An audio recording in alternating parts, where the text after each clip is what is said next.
எல்லா எல்லா சமூகமும் சரி அல்லது எல்லா மனித இனமும் சரி மிகவும் குறிப்பாக கவனிக்கக்கூடிய பருவங்கிறது இந்த வாலிப பருவம் தான். எல்லா சமூகமும் சரி. ஏன்னா அல்லாஹ் குர்ஆனில் சொல்லும்போது கூட மனிதனை அல்லாஹ் படைக்கிறான், பலகீனமான ஒரு நிலையிலிருந்து ஒரு மனிதன் வருகிறான். அந்த பலகீனமான நிலைக்கு அப்புறம் மின் பஅதி தஅஃபின் குவா, உறுதியான ஒரு பருவத்திற்கு அல்லாஹ் கொண்டு வர்றான். அதுக்கப்புறம் அந்த கூவத்தான அந்த பருவத்துக்கு அப்புறம் மறுபடியும் பலகீனமான ஒரு பருவத்துக்கு இறைவன் கொண்டு போகிறான். நரைகள் வருது அப்படின்னு குர்ஆன் சொல்லுது. அதாவது குழந்தை பருவங்கிறது ஒரு பலகீனமான பருவம். அதாவது அவனால் எதையுமே செய்ய முடியாத, இன்னொருத்தருடைய உதவியோடு தான் அவன் செய்ய முடியுங்கிற ஒரு பருவம் குழந்தை பருவம். அந்த பருவத்திலிருந்து அவன் மீண்டு எல்லாத்தையும் தன்னுடைய பெற்றோர்கள்ட்ட இருந்தோ தன்னை சார்ந்து வாழக்கூடிய மக்கள்கிட்ட இருந்தோ கற்றுக்கிட்டு ஒரு பலமுள்ள ஒரு பருவத்துக்கு வருவான். அவனால் எல்லாத்தையும் செய்ய முடியும், அவனால் எதையுமே யோசிக்க முடியும், சிந்திக்க முடியும், அவன் என்ன நினைக்கிறானோ அதை நோக்கி அவனால் நகர முடியும். அந்த பருவத்துக்கு அப்புறம் அவன் அதை முடிச்சதுக்கப்புறம் மறுபடியும் அவன் பலகீனமான ஒரு முதுமையுடைய பருவத்துக்கு போயிடுறான். அதுக்கப்புறம் நரைகள் வருது, அவன் வயதாயிடுறான், மரணம் ஆயிடுறான். இந்த 3 பருவம் தான்: குழந்தை பருவம், வாலிப பருவம், முதுமை பருவம். இந்த 2 பருவத்திலையும், குழந்தை பருவத்திலையும் முதுமை பருவத்திலையும் பலகீனமான மனிதன், அவனால் எதையும் செய்ய முடியாது, யாருடைய துணையோட தான் செய்ய முடியும். ஆனால் இந்த வாலிப பருவத்தை தான் கூவத் அப்படின்னு குர்ஆன் சொல்லுது, பலமுள்ள பருவம். இந்த பருவத்தில் தான் அவன் நினைக்கக்கூடிய எல்லா விஷயங்களையும் சாதிக்க முடியும், செய்ய முடியும். அவனால் இயற்கையாகவே எல்லாத்தையும் நோக்கி நகர முடியும். அவன் இலக்கை நோக்கி, லட்சியத்தை நோக்கி, அவனுடைய குறிக்கோளை நோக்கி, அவன் எதிர்காலத்தை எப்படி அமைக்கணுங்கிறத நோக்கி அவனால் நகர முடியக்கூடிய பருவம் இந்த வாலிப பருவம் தான். அதெல்லாம் தான் ரசூலுல்லாஹி ஸல்லல்லாஹு அலைஹி வஸல்லம் சொன்னாங்க, 5க்கு முன்னால் 5ஐ தேடிக்கொள்ளுங்கன்னாங்க. 5 விஷயம் வர்றதுக்கு முன்னாடி 5 விஷயத்தை நீங்கள் வச்சுக்கோங்க. அதில் முதல்ல அல்லாஹ்வுடைய தூதர் ஸல்லல்லாஹு அலைஹி வஸல்லம் சொன்னது, உன் வயோதிகம் உன்னை வந்தடைவதற்கு முன்னால் வாலிபத்தை தேடிக்கொள்னாங்க. ஏன்னா இந்த வாலிபம் தான் உன்னால் இந்த உலகத்தை நோக்கியும் மறுமைக்காக நீ வைக்கக்கூடிய இலக்கை நோக்கியும் நகருவதற்கு உள்ள பருவம். அதனால தான் இஸ்லாமும் சரி மற்ற சமூகமும் சரி இந்த வாலிப பருவத்தை வந்து மிக மிக மிக நேர்த்தியாக சரியான முறையில் வழிகாட்டணும்னு நினைக்குது. விவேகானந்தர்னு ஒருத்தர் இருக்கார்ல, அவர் கூட சொல்லக்கூடிய விஷயங்களை நீங்கள் கேள்விப்பட்டிருப்பீங்க. 100 வாலிபர்களை இடத்துல கொடுங்க, இந்தியாவை நான் ஒரு உயர்ந்த நாடாக ஆக்கி காட்டுறேன்னு சொல்லி.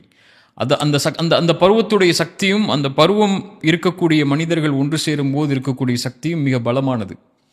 அதனால தான் இஸ்லாமும் சரி மற்ற சமூகமும் சரி இந்த பருவத்துக்கு மிக முக்கியத்துவம் கொடுக்குதுன்னு நினைக்கிறேன். ரசூலுல்லாஹி ஸல்லல்லாஹு அலைஹி வஸல்லமுடைய காலத்தை பார்த்தீங்கன்னா, அல்லாஹ்வுடைய தூதர் ஸல்லல்லாஹு அலைஹி வஸல்லமுடைய இருந்த பெரும்பான்மை மக்கள் சமூகத்தில் பெரும்பான்மை சஹாபாக்கள் வந்து வாலிபர்கள் தான். அனஸ் இப்னு மாலிக் ரலியல்லாஹு அன்ஹு சொல்கிறாங்க, மதீனாவுக்குள்ளே ரசூலுல்லாஹி ஸல்லல்லாஹு அலைஹி வஸல்லம் நுழையும் போது அபூபக்கர் ரலியல்லாஹு அன்ஹுக்கு மட்டும்தான் நரைமுடி இருந்துச்சு. அவங்க மட்டும் அதை மறைக்கவும் ஹன்னா போன்ற மருதாணியை வச்சு மறைச்சிருந்தாங்க. மற்ற பெரும்பான்மை கூட இருந்த எல்லா கூட்டமும் சஹாபாக்கள்ல எல்லாருமே வாலிபர்கள் தான். அதுவும் சிறிய வயதையுடைய வாலிபர்கள் தான் அதிகம். 20 வயசுலேருந்து 30 வயசுக்குள்ள இருக்கக்கூடிய சஹாபாக்களை விட 10 வயசுலேருந்து 20 வயசுக்குள்ள சஹாபாக்கள் அதிகம் இஸ்லாம் ஆரம்பத்தில் ஏற்றது. அலி பின் அபி தாலிப் அவங்க 20 வயசுக்கு உட்பட்டவங்க. முஸ்அப் இப்னு உமைர் ரலியல்லாஹு அன்ஹு 20 வயசுக்கு உட்பட்டவங்க. தல்ஹா ரலியல்லாஹு அன்ஹு அவங்களும் சிறிய வயது. அப்துல்லா இப்னு அப்பாஸ் சிறிய வயது. ஜாஃபர் இப்னு அபி தாலிப் சிறிய வயது. இத்தனை பெரும்பான்மை சஹாபாக்கள், நம்ம பெரிய பெரிய சஹாபாக்கள்னு சொல்ற முஆத் இப்னு ஜபல் ரலியல்லாஹு அன்ஹு சிறிய வயது. உமர் இப்னு கத்தாப் சிறிய வயது. அபூபக்கர் ரலியல்லாஹு அன்ஹு 38 வயது. ரசூலுல்லாஹி ஸல்லல்லாஹு அலைஹி வஸல்லம் 40 வயது. 40 வயதை தாண்டி இருக்கக்கூடிய சஹாபாக்கள் வந்து மிக குறைவு ரசூலுல்லாஹி ஸல்லல்லாஹு அலைஹி வஸல்லம் இருந்த சமூகத்தில். அதனால தான் ரசூலுல்லாஹி ஸல்லல்லாஹு அலைஹி வஸல்லம் அந்த சமூகத்தை உறுதிப்படுத்தணும்னு நினைச்சாங்க. அல்லாஹ் ரப்புல் ஆலமீன் இந்த சமூகத்தை அந்த வாலிபர்களை கொண்டு தான் பலப்படுத்தினான் இல்லையா? முஸ்அப் இப்னு உமைரோட வரலாறு நமக்கு தெரியும். ஜாஃபர் இப்னு அபி தாலிப் ரலியல்லாஹு வரலாறு தெரியும். ஜாஃபர் இப்னு அபி தாலிப் தான் அபிசினியாவை நோக்கி பயணம் செஞ்சு அந்த அரசருக்கு முன்னாடி யார் இஸ்லாம் எடுத்து சொல்லி நம்மளை வந்து இந்த நாட்டுக்குள்ளே நுழையிறதுக்கு உதவியாக இருப்பாங்கன்னு சஹாபாக்கள் தேர்ந்தெடுத்ததில் முன்னாடி போனது ஜாஃபர் இப்னு அபி தாலிப். 18 வயது வாலிபர் அவர். 18லேருந்து 20 வயதுக்குள்ள வாலிபர் தான் அவர் இல்லையா? அல்லாஹ் இந்த சமூகத்தையே அவங்களுக்கு கொண்டு தான் பலப்படுத்தியிருக்கான். அதனால தான் ரசூலுல்லாஹி ஸல்லல்லாஹு அலைஹி வஸல்லம் அதிக முக்கியத்துவம் கொடுத்தாங்க சஹாபாக்கள்ல வாலிபர்களுக்கு முன்னிலைப்படுத்துவதில். அடிக்கடி நான் நினைவு கூறக்கூடிய ஒரு நபித்தோழர், அடிக்கடி மக்கா மதீனாவுக்கு போகிறதுனால அதிகமாக எனக்கு மனசில் வரக்கூடிய ஒரே நபித்தோழர் வந்து முஸ்அப் இப்னு உமைர் ரலியல்லாஹு அன்ஹு. நான் மக்காவும் மதீனாவும் அவருக்கு ரொம்ப நெருக்கமானது.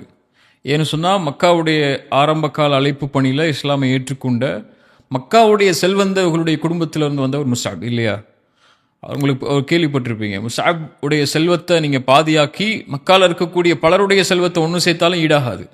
அவ்வளோ பெரிய செல்வந்தர் அவர். காலையில் ஒரு ஆடை, மாலை ஒரு ஆடை, இரவு ஒரு ஆடை, காலை உணவு, மதிய உணவு, இரவு உணவு அப்படின்னு வறுமை இருக்கும்போது கூட நறுமணங்களை பூசிக்கொண்டு தெருக்களில் நடக்கும்போது மாலை வரை நறுமணம் இருக்கக்கூடிய அளவுக்குள்ள விலை உயர்ந்த எல்லா ஆடைகளும் வசதிகளும் உள்ள ஒரு தோழர் அல்லாஹ்வுடைய தீனை ஏற்றுக்கொண்ட ஒரே காரணத்துக்காக வீட்டை விட்டு துரத்தப்படுறாரு.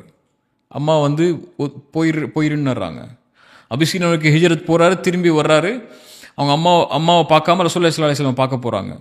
இப்போ அம்மா கூப்பிட்டு கேட்குறாங்க, நான் ஒன்று பெற்றிருக்கேன், வளர்த்துருக்கேன், நீ என்ன ரசூல்லாங்கிற ஒரு முஹம்மதுங்கிற ஸல்லல்லாஹு அலைஹி வஸல்லம் வந்ததுக்கப்புறம் அவரை நீ சந்திக்க போகிற அளவுக்கு முக்கியமாயிட்டாரா, இதுக்கப்புறம் உனக்கும் எனக்கும் தொடர்பு இல்லைங்கிறாங்க. இப்போ அவர் தாயிட்ட சொன்ன ஒரு வார்த்தை முக்கியமானது. அவர் சொன்ன, தாயே, நீங்கள் என்னை வந்து ஒரு வயிற்றுடைய இருளிலிருந்து, கருவறையுடைய இருளிலிருந்து என்னை வெளியே கொண்டு வந்திருக்கீங்க. ஆனால் முஹம்மத் ஸல்லல்லாஹு அலைஹி வஸல்லம் என்ன இந்த உலகத்துடைய அநீதத்தின் இருளிலிருந்து வெளியே கொண்டு வந்திருக்காரு. அவரை தான் நான் நேசிக்க முடியும் உங்களை விட, அவருடைய பாதையை தான் நான் தேர்ந்தெடுத்து போக முடியுங்கிறாங்க இல்லையா. ஸல்லல்லாஹு அலைஹி வஸல்லம் அவங்களுடைய மார்க்கத்தை படிக்கக்கூடிய அந்த தோழர் மக்காவுடைய பருவத்தில் மதீனாவிலிருந்து அபிசீனியாவுடைய ஹிஜ்ரத்துக்கு அப்புறம் அக்கபாவுடைய உடன்படிக்கைக்காக வர்றாங்க. ரசூலுல்லாஹ் மதீனாவை கூட்டு போகணுங்கிற சில எண்ணத்தோட சில தோழர்கள் மதீனாவாசிகள் வர்றாங்க. ஒரு 10 பேர் வந்திருப்பாங்க. வந்து கேட்குறாங்க, எங்களோட யாரையாவது அனுப்புங்க, அவங்க குர்ஆனை சொல்லிக் கொடுக்கட்டும், அங்கே இருக்கக்கூடிய மக்களுக்கு இஸ்லாமை சொல்லிக் கொடுக்கட்டும்னு சொல்லி ரசூலுல்லாஹ் தேர்ந்தெடுத்தது முஸ்அப. 20 வயது கூட இருக்காதவருக்கு அவரை சேர்த்து அனுப்புகிறாங்க. 2வது உடன்படிக்கை மதீனாவாசிகள் அல்லாஹ்வுடைய தூதர் அழைக்க வரும்போது வந்தவங்க 70 பேருக்கும் மேலே. அப்போ அந்த 60 பேர் அதிகமானதுடைய இஸ்லாமிய ஏற்புக்கு காரணம் யார்? முஸ்அப். ரசூலுல்லாஹி ஸல்லல்லாஹு அலைஹி வஸல்லம் மதீனாவுக்கு போகிறதுக்கு முன்னாடியே மதீனாவுக்கு இஸ்லாமிய சாம்ராஜ்யம் அமைகிறதுக்குள்ள அடித்தளத்தை அமைத்து யூதர்கள் பலரையும், அன்சாரிகள் மதீனாவாசிகள் பலரையும், மதீனாவாசிகளுடைய தலைவர்கள் பலரையும் அல்லாஹ்வுடைய தீன் பக்கம் இணைச்சு ரசூலுல்லாஹ் வரதுக்கு முன்னாடியே மதீனாவுக்குள்ள இஸ்லாமிய சாம்ராஜ்யத்துக்குள்ள அடித்தளங்களை வச்சு ரசூலுல்லாஹ் வந்த உடனே அரண்மனைக்குள்ள, ஒரு அரசவைக்குள்ள, ஒரு மிகப்பெரிய நாற்காலிக்குள்ள அமர வைக்கிற மாதிரி அல்லாஹ்வுடைய தூதர் அமர வைச்சதுக்குரிய அடிப்படையே முஸ்அப் தான் ரலியல்லாஹு அன்ஹு. ஆனால் அந்த முஸ்அப் அல்லாஹ்வுடைய தீனில் இருந்த அந்த அர்ப்பணிப்பு அவருடைய உலகத்தில் அவருக்கு போயிருச்சு. அதுக்கப்புறம் அவருடைய ஆடை கிழிந்த ஆடை தான். ரசூலுல்லாஹி ஸல்லல்லாஹு அலைஹி வஸல்லம் நிறைய முறை முஸ்அபை பார்த்து அழுதுருக்காங்க. இன்னும் முஸ்அப், அல்லாஹ் உன்னுடைய நிலைமை இப்படி ஆயிடுச்சு முஸ்அப், இப்படிப்பட்ட ஆடைகளை அணிஞ்சிருக்கியேன்னு சொல்லி.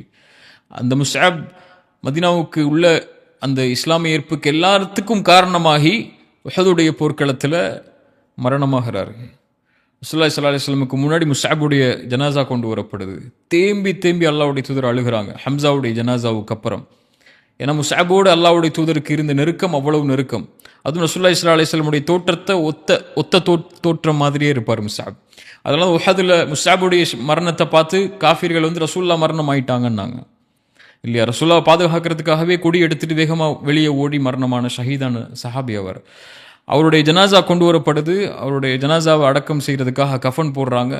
அவருடைய காலை மூடினால் தலை தெரிந்தது, தலையை மூடினால் கால் தெரிந்தது. இது ஒரு வாயில் வார்த்தையாக சொல்லும்போது ஒரு அடுக்கு மொழியாக இருக்குது. ஆனால் அதனுடைய நிலைமை ரொம்ப மோசமானது இல்லையா.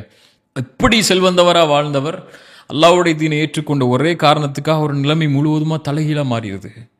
பின்னாடி காலத்தில் ஹப்பாப் சொன்னீங்கல்ல, ஹப்பாப் மிகப்பெரிய தியாகம் செஞ்ச ஒரு நபித்தோழர். முதுகில் தோலே கிடையாது, நெருப்புப்பட்டவருக்கு. ஹப்பாபுக்கு முன்னாடி உணவுகள்லாம் பின்னாடி காலத்தில் ரசூலுல்லாஹ்வுடைய மரணத்துக்கு அப்புறம் இஸ்லாமிய சாம்ராஜ்யம் ரோம் பாரசீகள் அமையும் போது அவருக்கு முன்னாடி வைக்கப்படுது உணவுடைய விரிப்புகள் எல்லாம். ஹப்பாப் சொல்கிறாரு, அந்த உணவுகள் அந்த அலங்காரங்கள் எல்லாம் பார்த்ததுக்கு அப்புறம், எங்களோட முஸ்அப் வாழ்ந்தார், அவர் இப்படிப்பட்ட நிலையில் இருந்தார், மரணமானார், அடக்கம் செய்ய போனோம், அவருடைய காலை மூடினால் தலை தெரிந்தது, தலையை மூடினால் கால் தெரிந்தது. அவங்களுக்கு அப்புறம் இந்த உலகம் எங்களுக்கு விசாலமாக்கிருச்சு. அவங்க சொன்ன வார்த்தை முக்கியமானது, நான் பயப்படுறேன் அல்லாஹ் வந்து நாங்கள் செஞ்ச நலவுகளுக்குரிய கூலியை இந்த உலகத்திலேயே அல்லாஹ் முற்படுத்திட்டானோ, கொடுத்துட்டானோ, அதனால தான் எங்களுக்கு இவ்வளோ வசதிகளும் அவங்களுக்கு அப்படிப்பட்ட ஏழ்மையான மரணமும் அல்லாஹ் கொடுத்தானோ அப்படின்னு சொல்லி ஹப்பாப் நினைவு கூர்ந்தாங்க. இப்போ அவ்வளோ நெருக்கமான ஒரு தோழர், ஒரு வரலாற்றை படித்ததுக்கு அப்புறமும் அதை மக்களுக்கு எடுத்து வைக்கணுங்கிற ஆர்வம் அந்த வரலாற்றிலிருந்து வரும்போதும் எனக்கு நெருக்கமான தோழரில் ஒருவர் முஸ்அப். அது